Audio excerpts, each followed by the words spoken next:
Gross incompetence or downright collusion, friends. The violations, the failures of the Secret Service in the shooting incident, in the attempted assassination of President Donald Trump yesterday is flagrant. I know some people came to the Secret Service's defense initially, and that is now being proven to be absolutely wrong. The diversity hires inside the Secret Service, the denial of resources, the lack of standard procedure following in Butler, Pennsylvania, just an hour north of here.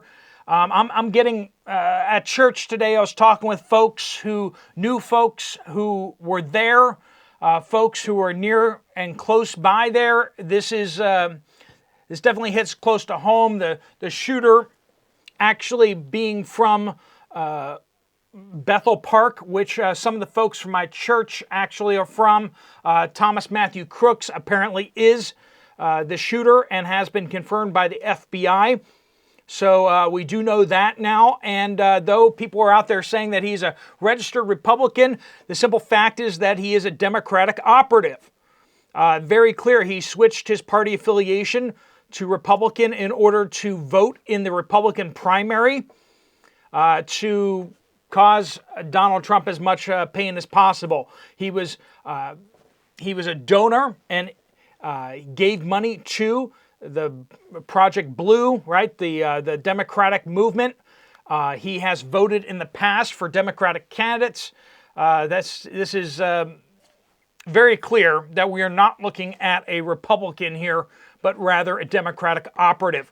But let's focus in on the head of Secret Service, a political appointee from President Biden, Kimberly Cheadle, a diversity hire by the Biden administration, a woman who had no real experience to speak of. Was she in the military? Nope. Was she background in Secret Service? Nope.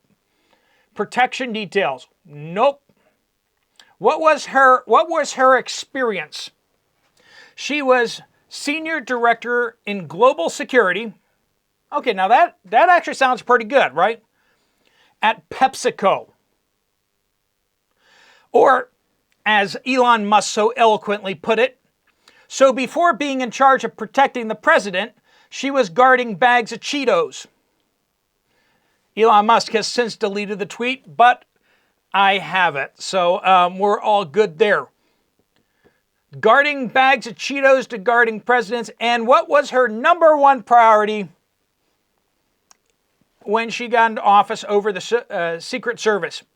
And if you said, well, she was probably trying to hire more women and more people of diversity, you'd be absolutely correct.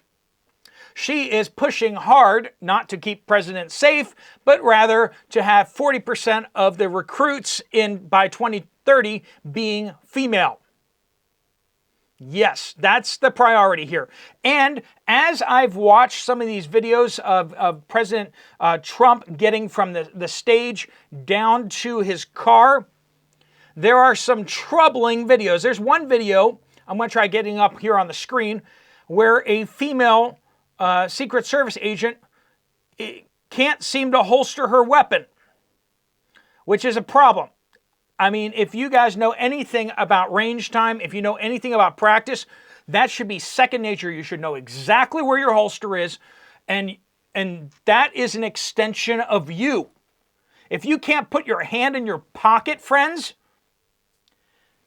there's something wrong with you. And if you can't, as a warrior, as a protection warrior, can't stick that in your holster without looking, without multiple attempts, why is half, it seems like, of the plain clothes, well, not plain clothes, suits and pin-wearing people up at the front, why are half of them females? Half the size of the male counterparts. This is concerning, friends. If a woman cannot do the job, they should not have the job. If a man can't do the job, he shouldn't have the job either. I don't care what color his skin is. If he can't do the job, if he can't force back crowds, if he can't, and just in that video was one of the most concerning things is how much the female officers seemed to be lost, like they didn't know what they were doing. You see the uniformed and in tactical gear officers that were there, who seemed to very clearly know exactly what they were doing. But you see some of these plainclothes or street clothes officers not knowing what they're doing. So we're seeing unqualified people being put on Trump's security detail, which was already stripped down. We have questions here that need to be answered. The shooter set up on the only building in the immediate area to the front. Secret Service took the building right next to President Trump, but the only building, I mean, they're looking out and there's only one building there. Only one building. And the shooter got up on top of that. No Secret Service agents were on top of that building. Why not? That is standard protocol. They should have been up on top of that building, making sure that nobody else was on top of that building, occupying it. There should have been drones circling overhead, observing likely spots that if they didn't have enough personnel to secure that building, they should have been aware that that was a major weakness, and they should have been watching it closely, not only from snipers, but they should have had drones overhead. The fact that this dude could bear crawl, I'm going to guess 50 yards over the building. It's a pretty big building. That he got from one end of the building to the other without being observed. There's nowhere to hide if you're looking from above. There are videos coming out now where people were screaming before the shots. He has a gun, pointing and screaming, but nobody did anything. It's hard not to see this as open collusion. It seems like this was set up. The route in, the perfect spot was given to him and kept open for him. A patsy was recruited, someone with limited up here, so that they could be coerced by federal agencies, like they keep duping people into these things so they can arrest them, but in this case, duping them into doing it for them.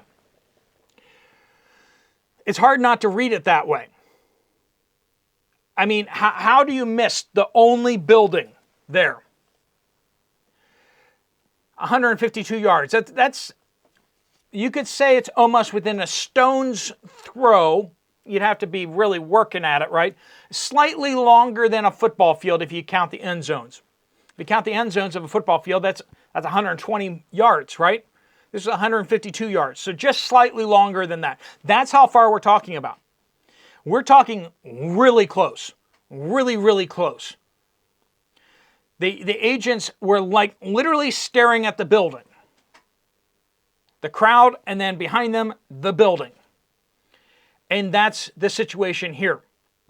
So an unqualified diversity hire in charge of the Secret Service. President Trump's requests for additional security turned down. No drones overhead, because clearly they would have seen somebody crawling on top of that roof. And then in addition to that, how is the Secret Service now responding to this? They are moving into full protection, not of President Trump, but of their reputation. The Secret Service spokesman getting on Twitter and elsewhere saying Trump lied and that he did not request additional resources that they denied. And yet we have the documentation of this. We have multiple sources showing this now. The fact that President Trump would have been safer and this will blow your mind, would have been safer if the Secret Service was not there and had not disarmed the crowd. Because there were people in the crowd pointing at the shooter saying he's got a gun. There were people 5 minutes before the shooting seeing the shooter and saying, that guy's a problem, that guy's got a gun. If they had been armed, they could have done something about it. Or they could have grabbed someone else nearby who had a gun to go do something about it. The Secret Service was literally worse than not being there. Like, it would have been better if they had not been there. Like, the Secret Service had just not shown up. President Trump probably wouldn't have been shot. And if that doesn't blow your mind, that they actually facilitated the assassination attempt.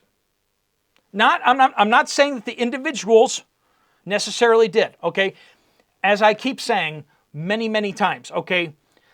There may be good people in an organization, but when the organization itself, the leadership and the culture of the organization is driving towards the wrong ends, the good people get pulled along with the flow, and they get pulled away so that they start to act counter to how they would act individually.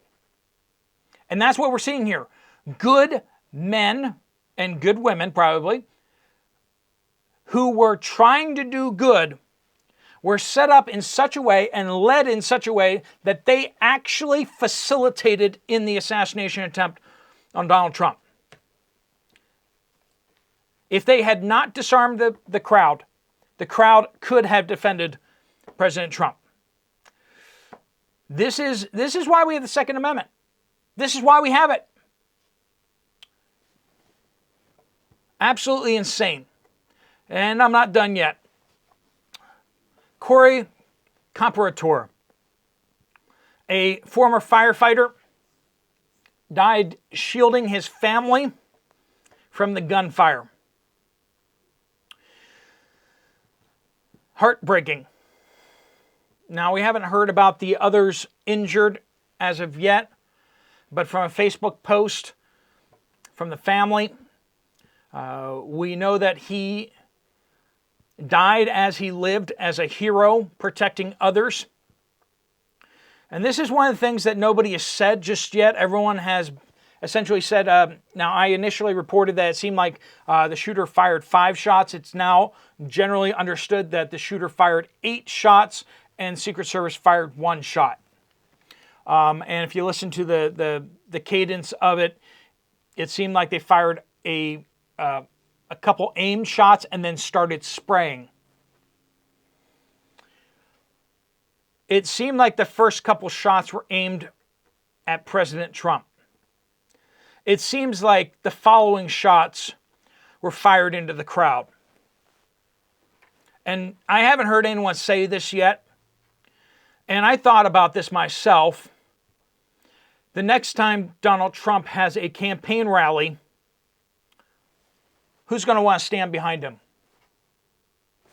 I mean, on one level, I want to be like, yeah, I'd be willing to stand up and do that. But then you have to think about it and go, would I worry? Would I be worried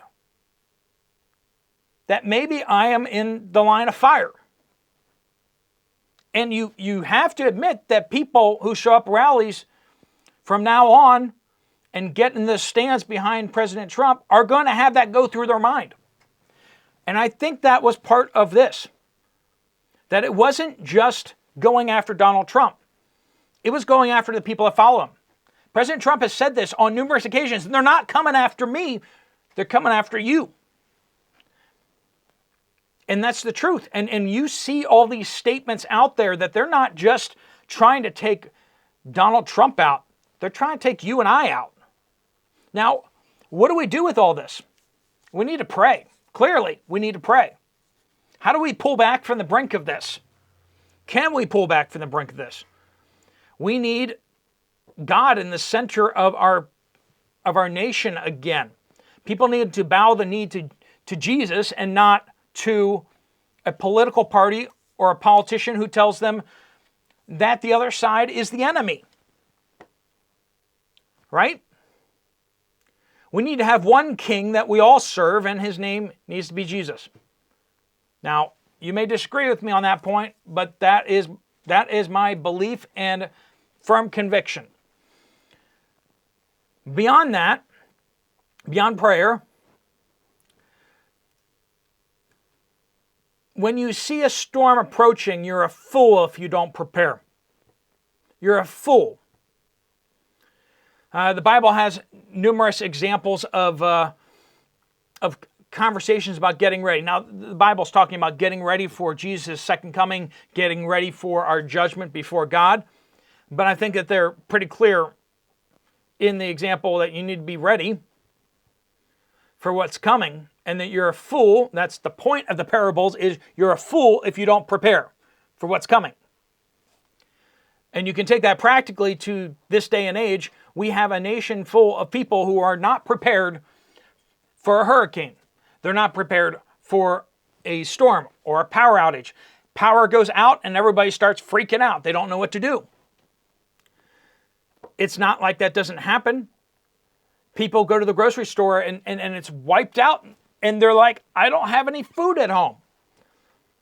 Well, friend, whose obligation, whose duty is it to feed you? You or the store? The store doesn't have an obligation to feed you. Now, you have a standing convenience with them that they for a fee provide you with food when it's convenient to them, and you've just got used to that. But are you getting ready? A number of other folks here, Pinball was just sharing about getting some more range time in. If the Secret Service, if all of the power and might of our military doesn't protect the president, the former president of the United States, and probable future president of the United States, what do you think your chances are?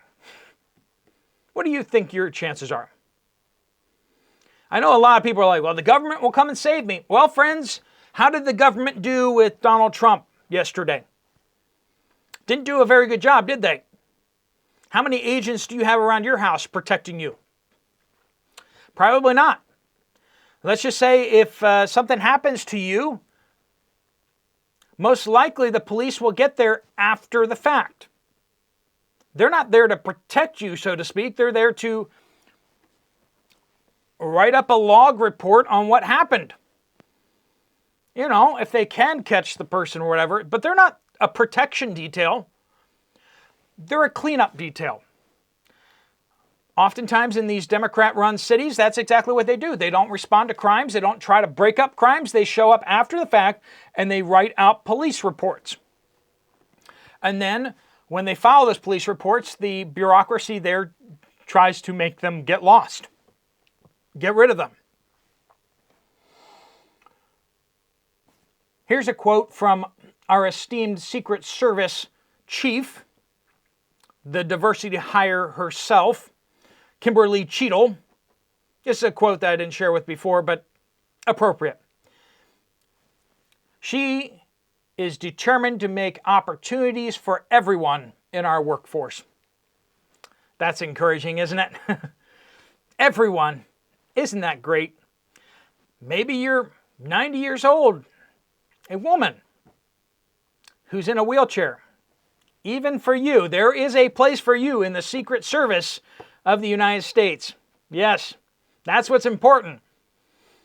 Making sure that everyone has opportunities for employment. That's what our military is there for. You know, it's really a jobs program if you think about it. Same thing with the Secret Service. I mean, protecting people. I mean, that's the secondary goal. The first goal is this is a social welfare program where we need to make sure we hire at least 50% illegal aliens. We need to make sure at least 60% of the workforce is female. Of course, why not, right? And, you know, though the population has 10 to 20% of the population of the United States is African American. Why don't we make sure that there's at least 30 or 40% of the population of the Secret Service who's African American? Because that just seems right somehow. That would telegraph diversity to everybody.